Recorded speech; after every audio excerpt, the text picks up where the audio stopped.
great to meet you, man. I love the album. I've played it on the show. I'm looking forward to getting into it. So thank you. I appreciate it. Yeah, thank you, man. I really appreciate it. You were some of the first guys to put it in rotation, so Oh, I cool. appreciate the love. Yeah. Really means the world.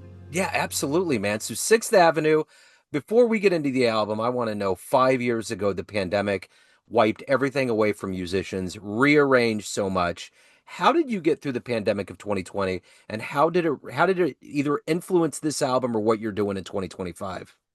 Yeah, that's a really great question. Because I was a student at Berklee when the pandemic happened. I was about halfway through my junior year.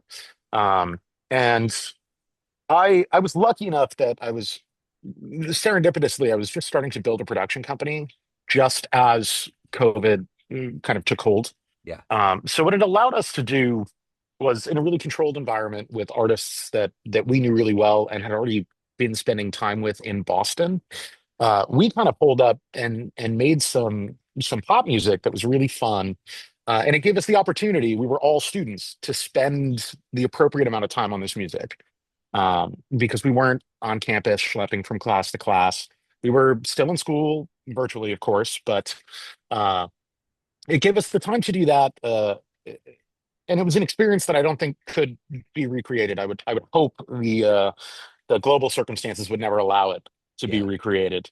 Yeah. But it was a really wonderful time for about a month when we were doing those projects, and it was really great. And then uh, we all kind of came back home. We were based in different locations at that point, and I was now staring at the blank page again. All of my time had been spent working on this kind of music, collaborative product. Producing music is very different socially than composing music. Yeah. When I'm writing music, I'm sitting alone at my piano in front of staff paper in front of the computer. And a lot of this music from Sixth Avenue was music that came out of that time when I was sitting in my studio for 12 hours a day. And when I wasn't in class, I was trying to think of something new, something interesting. Uh, it was interesting creating that music because so much of how I try to approach writing for big band is like, what is it going to feel like to stand in front of a band that's playing this? Yeah. What does it look like? What is the energy like? And it was so difficult to even connect with what it's like to be with other people, never mind apply the musical layer on top of it. Yeah. I really had to rely on my technical skills and training and the craft that I had built to like make sure this music was going to work in front of people. Because I couldn't go try it out with a band. I couldn't even conceive of what it would be like to stand in front of 17 people again. Yeah. Uh, but the freedom that it gave me to just write so much music was wonderful, and it was the blessing of a really dark time for me, certainly. So, as a debut album, this is the initial shout into the jazz world. I'm sure one way or another there's a level of pressure that goes into it. How did you orchestrate the songs? What was the vision that you ultimately had that you wanted to accomplish? Yeah, I had spent a lot of time really from just before the pandemic to last April when I hit the studio for this record, writing music for other people, writing music for other big bands, working with vocalists, just trying to create something um, for someone else. And that's something that I really enjoy. I came to being a composer through being an arranger. The idea of sitting with someone and saying, "All right, let's pick some tunes and what do we want the energy to be like? If we can get the energy aligned, then I can go to the shed and make something happen." So this album was really an amalgamation of me trying to represent myself as an arranger and show uh, the craft, but also put out something that represented my musical voice, uh, kind of unencumbered by anyone else's involvement, with the exception of my band, of course. Yeah. But that really, I think, comes to be in the originals on the album. There are four original charts and six arrangements. The arrangements are things that I'm really proud of and I think represent me. But they're really there because I think they tell an interesting story, but also to show that listening to arrangements can be really fun and fulfilling too. Uh, they can be just as interesting and fulfilling as an artist and hopefully as a listener as original contemporary compositions can be. But Sixth Avenue as a whole is really my expression of the last 4 or 5 years writing music and living through this world. I've had the opportunity to live in really interesting cities in America and travel to even more um, and see a lot of this country. This is kind of an expression of that for me and the journey that the COVID to post-COVID world uh, has put me on. Why Sixth Avenue? What was the significance of that avenue? Yeah, I have a really difficult time titling anything. Yeah. Original compositions, they're typically titled, with a date. Um, and when I was at Berklee, Ayn Serto, who's a wonderful jazz composer, she had us do an exercise where supposedly it came from Bob Brookmeyer. If you couldn't title a piece, you break out the Benjamin Moore paint catalog and you pick two colors, and the qualifiers from either color become your title. Uh, the Sixth Avenue is the title track, and that's where the title came from. I It was the day before the recording session, the day before my band was going to get in. We recorded on a Saturday and a Sunday, and Bijan Watson is lead trumpet on the album, and he's amazing. And I grew up watching him in Boston and hearing him on recordings from LA. And I wanted to feature him in a way that a lot of people don't typically get to hear him. He's a screamer. He's a beautiful lead trumpet player. You don't often hear him on a ballad playing flugelhorn. Yeah. So I started this piece Friday morning. I finished it Friday afternoon. And it just sounded to me like walking down Sixth Avenue in New York. Yeah. Uh, I lived in New York for a while. New York's my favorite city in America, and I spent a lot of time just walking from Tribeca up through the village on Sixth Avenue. Wow. That's great. I still to this day, I'm a huge photographer. I have dreams of just walking around New York, just running into things and taking pictures. Just that whole visual to me makes sense because it's if you're not from there, coming from the Midwest, or if you haven't been there, it's unbelievable to just feel that level of energy and humans collected in one spot. It's crazy. Oh, it's outstanding, and Yeah.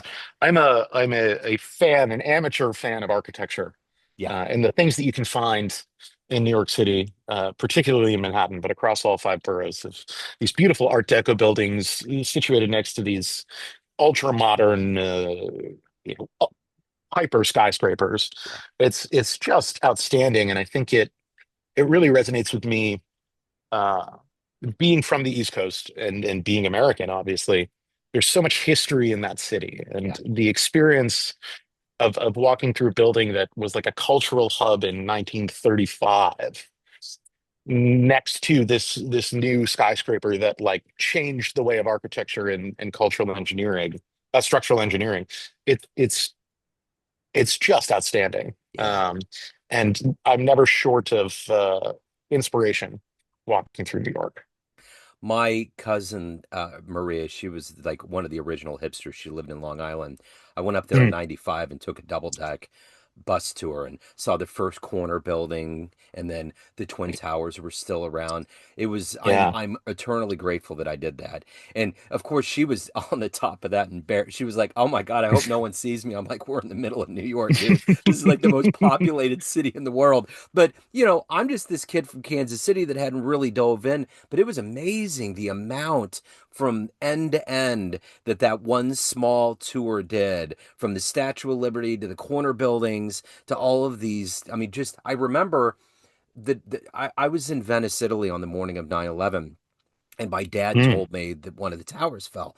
And I said, "How?" I said, "I was literally 5 years ago, I was standing in between them. There's just no way. It didn't make sense to me." But anyway, it's just yeah, that's the grandiose nature of the concrete jungle known as New York, of all of the. And it was weird too. The other thing that threw me off one time was that one side of the street would be completely dark in the middle of a sunny day.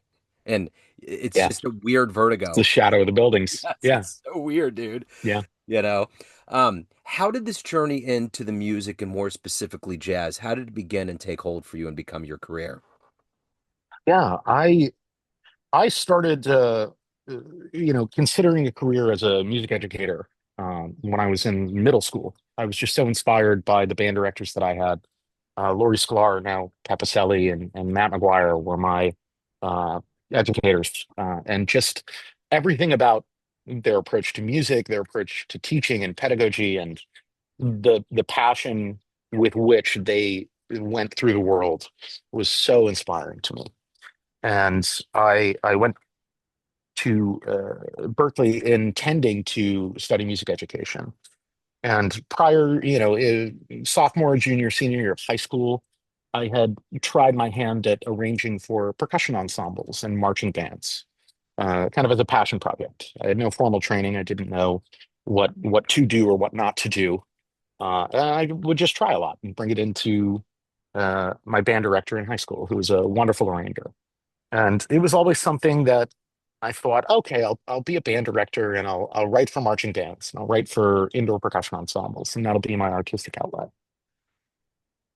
in this particular kind of style.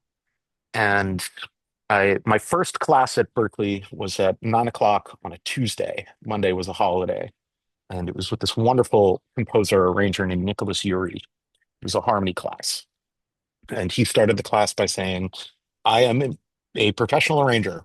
I write music for a living. I write for Boston Pops, New York Pops, Metropole.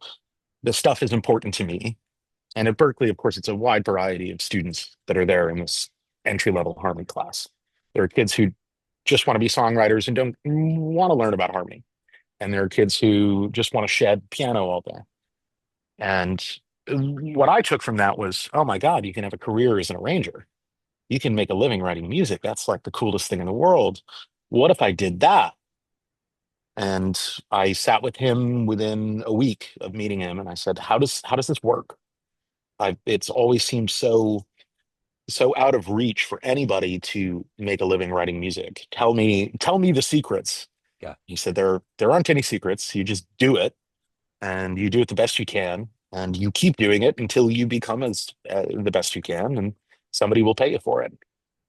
So from that moment on, it was just full steam ahead. I wanted to be a writer, and through meeting some really influential people in my life as teachers and being in that contemporary music environment, big band was like large ensemble, jazz large ensemble is the coolest thing to me. As soon as it, as soon as I considered that I could try to do this for a living, like the big band was the group I wanted to write for. I don't know exactly why. Um, but I had been a huge fan of fusion music and studied a lot of fusion music when I was in high school. But the the floodgates kind of opened when I entered that environment, and I was all of a sudden exposed to the music of Duke Ellington and the music of Count Basie, and thought more deeply about the Frank Sinatra recordings that I heard when I was a kid. Yeah. And that when you look at whether it's Nelson Riddle or Billy May or any of his arrangers, like that's the best arranging in the business. Yeah. And it's a big band with strings. So you get the best of both worlds. And that was, I knew from that moment on, okay, this is it. So what was the first live show that you saw that blew you away that made you think that's it? That's what I want to do. I have to say it was what really solidified it for me. It was kind of deep in my journey. It was a tribute concert that New England Conservatory was putting on for Bob Brookmeyer. Yeah. And obviously, he has some really strong connections to New England Conservatory. And there was music, there was his music played by the NEC Jazz Orchestra, as well as the music of his students. Uh, and it was in Jordan Hall, which is this amazing historic venue. And there was just something about that moment and sitting through that concert and hearing this wide variety of music, some of Bob's music and some of his students' music, that all had a really clear thread that you could tell that they were all hugely influenced by Bob, but they all had their own voice. And I realized I was on the right path when that happened. Yeah. That you can have a clear influence, but still have such a clear artistic voice of your own. It's something I had never really considered until that moment. I was kind of on my own path. I was just like, I'm going to write the music I want to write, and I'm going to sound like me, right? Because that's how it works. Yeah. It turns out that music sounded a lot like other people's music. Yeah. So when that really sunk in, that was probably 2 years into my big band journey. Uh, that just really gave me the confidence that these are the kinds of groups that I want to write for. And Bob Brookmeyer has deep Kansas City roots. So Yeah, it's interesting. You brought him up a few times. So let me ask you this. The thing about having this dream about getting into the music industry is there's this ideological world that you build up of what it's going to be like. You know, I mean, even if you wanted to be a baseball player or whatever, like, wow, how cool it would be to be a professional athlete. But then there's the reality of it when you get in there and you start doing it. yeah. What's the big difference between the dream you had of this profession that you were going to go after and the fact that you're actually doing it and you're in it right now? Particularly in my work as a composer and arranger, I was blown away by the process of getting gigs and the process of finding any modicum of success. It totally subverted my expectations. I had spent a lot of time, building a business in the world of pop music, where that's a very clear-cut industry. It's very clear how things are made and how you do them. There are people to call, there are people to help you. Even though it's a very cutthroat business and nothing is guaranteed, there's a step-by-step process. Mhm. There, that also exists in classical and jazz music, but it's not codified and there's not a lot that you can look up. It's listening to mentors and elders who will tell you, oh yeah, the way you get the gig is like you show up to a, a big band thing and you bring a chart and hand it to the band leader and say, hey, maybe you'll play this one day. I hope you like it.